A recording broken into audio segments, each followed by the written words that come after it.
요즘은 사회 구석구석에 너무도 큰 배척과 차별이 유행하는 시대입니다. 이러한 시대에 교회가 해야 할 일은 환대와 포용입니다. 교회에서 환대는 가장 중요한 가치이지만 제대로 실천한다는 것은 그리 쉽지가 않습니다. 교회에서 환대라고 한다면 여러분은 어떤 모습이 떠오릅니까? 아마도 교회에서 새 신자를 한박 웃음 지으며 따뜻하게 잘 맞이하는 정도의 이미지가 떠오를 것입니다. 그런데 성경에서 이야기하는 환대는 이것과는 차원이 다릅니다. 우리는 찾아오는 모든 손님을 예수님처럼 환대해야 된다라는 것입니다. 왜냐하면 우리 주님께서는 장차 내가 나그네 되었을 때 너희는 나를 맞아주셨다라고 말씀하실 것이기 때문입니다. 이것은 교회에서 환대가 차지하는 위치가 어느 정도야 하는지를 보여주는 것입니다. 환대라는 것은 사교적이고 품위 있게 그리고 미소로 손님을 맞이하는 것을 넘어서는 것입니다. 환대는 경제적 수준을 알 수 없는 나그네, 종교나 사회적 지위와 상관없는 사람들을 진심으로 맞아들이는 것이 환대입니다.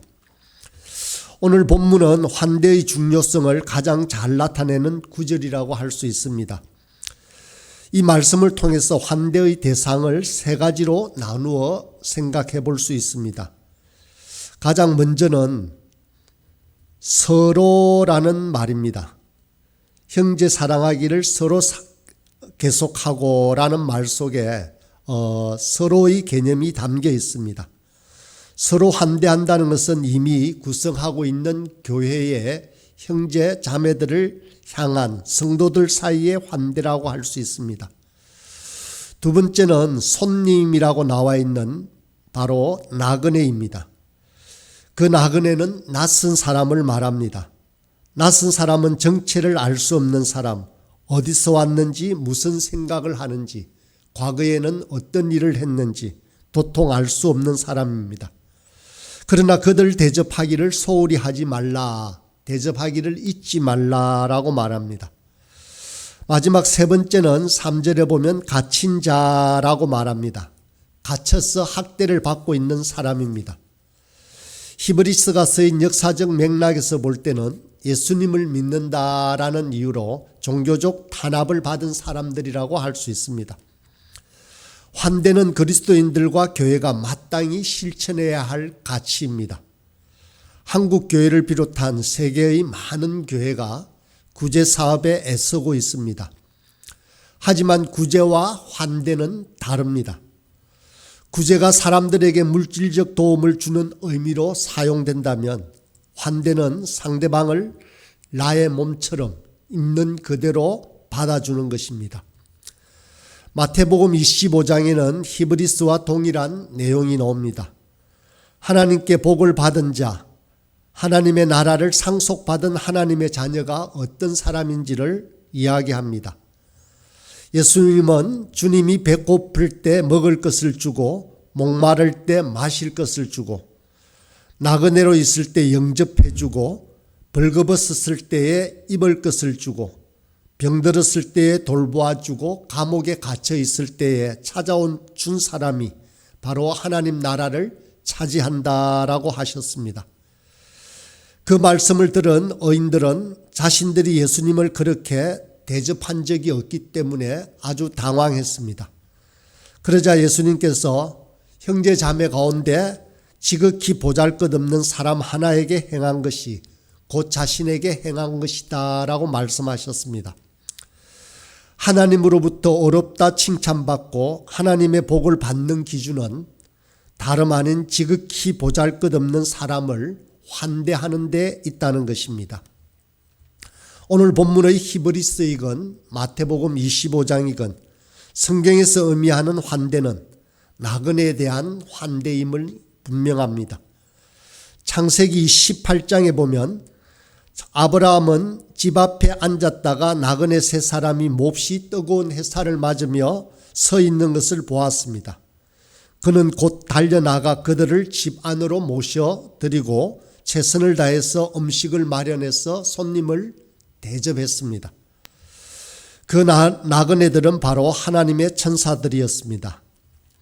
이 사건이 바로 히브리서에서 기록한 자기도 모르는 사이에서 천사를 대접한 사건입니다. 아브라함 역시 하나님 앞에서 어렵다 하는 칭찬을 받은 사람입니다. 환대가 무엇이기에 모든 신앙인이 추구하는 어렵다라고 하는 칭함을 듣는 그 어려움까지 연결되는 것일까요? 그러니 우리는 환대를 그저 교회에서 반갑게 맞이하는 이상의 것으로 묵상을 해야 할 것입니다. 먼저 환대의 의미를 정리해 보겠습니다. 개역 개정 성경에 환대가 몇 번 나오는지 한번 검색을 해보았습니다. 당연히 있을 말일 줄 알았는데 개역 개정 성경에는 한 번도 나오지 않았습니다. 이것이 왜 이렇지라고 찾아보았습니다. 먼저 국어사전에 보니까 손님이나 방문자 그리고 낯선 사람들을 관대하고 호의적으로 받아주고 기쁘게 해주는 것이다 라고 했습니다.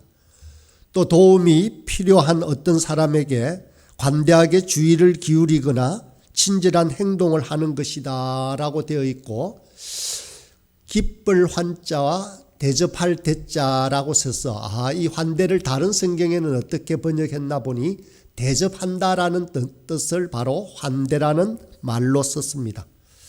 그래서 영어 성경에는 호스피텔리라고 하는 단어를 썼는데 이것은 호스트라고 하는 주인이 손님을 대하는 것을 말한다라고 되어 있습니다.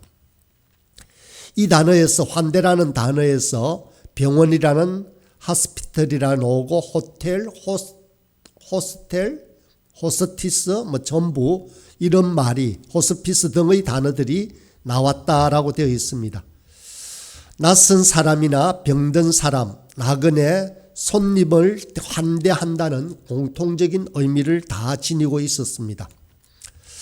그러면서 나그네를 환대한다라고 하는 주체가 주인인 호스트인데, 이 말이 기독교 성찬시에 우리가 성찬시에 행하는 바로 빵을 호스트라라는 말을 썼습니다. 이 호스트라는 말은 희생이라는 의미를 지니고 있었습니다.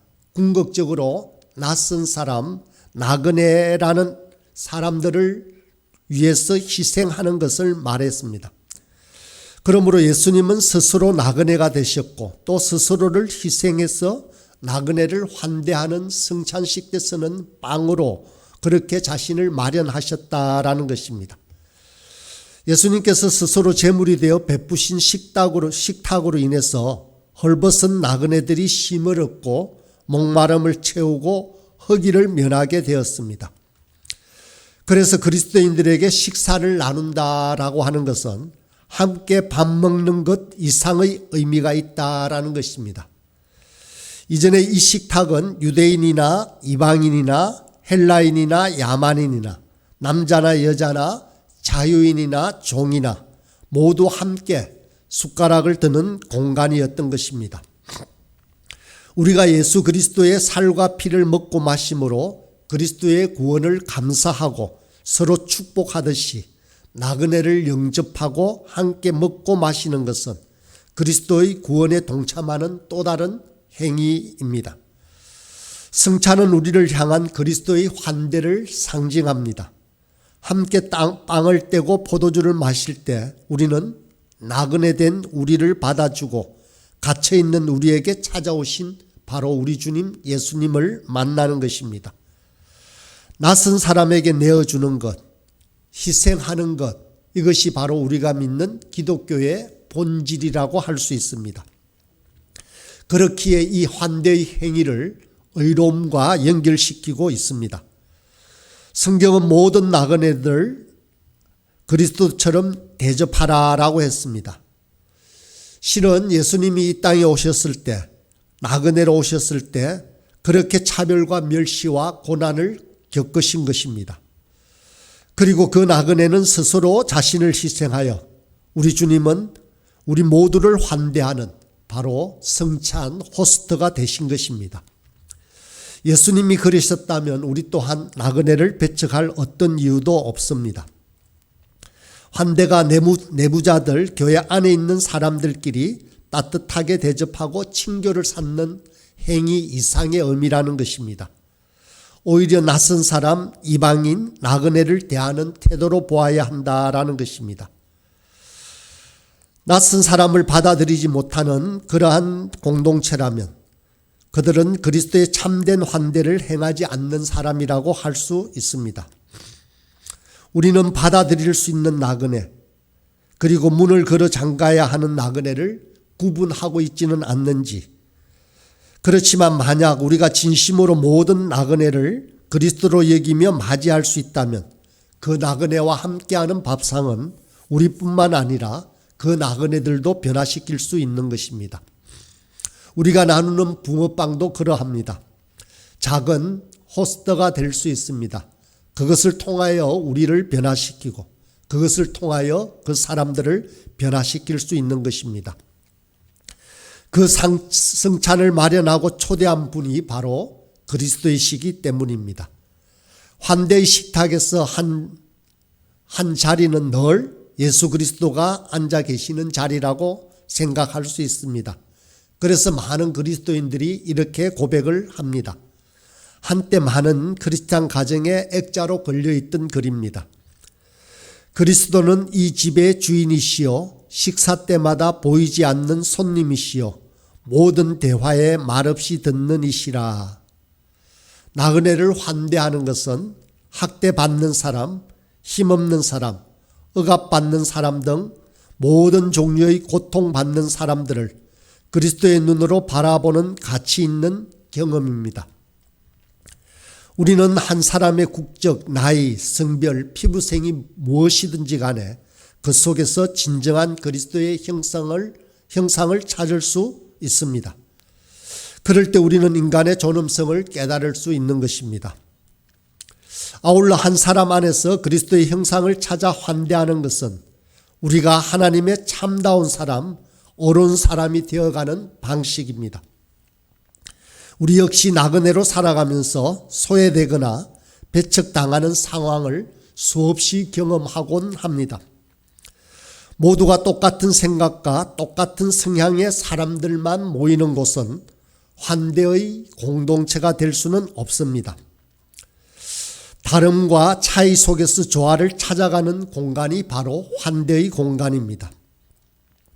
그러기에 환대는 다름 아닌 평화를 만들어가는 공간이라고 할 수 있습니다. 상황과 때에 따라 나그네나 갇혀있는 사람이 우리와 피부색이 다른 사람일 수도, 종교가 다른 사람일 수도 있습니다. 그 나그네의 헐벗음과 괴로움은 육체의 질병뿐만 아니라 영적인 질병, 정신적인 고통일 수도 있습니다. 그런 사람들이 찾아와서 다시 회복할 수 있는 곳이 바로 교회라는 환대의 공동체입니다. 우리가 주일에 자주 부르는 찬양이 있습니다. 선한 능력으로라는 찬양입니다. 이 찬양의 작사가는 바로 보네퍼 목사님이십니다. 참된 교회가 무엇인지 고민했던 보네퍼 목사님의 여정을 잠시 한번 생각해 보겠습니다. 1930년 유니온 신학교의 초청으로 독일에서 미국으로 건너갔습니다. 그리고 그 보네퍼 목사님은 미국 교회 안에 깊이 뿌리 박힌 인종주의의 갈등을 보았던 것입니다.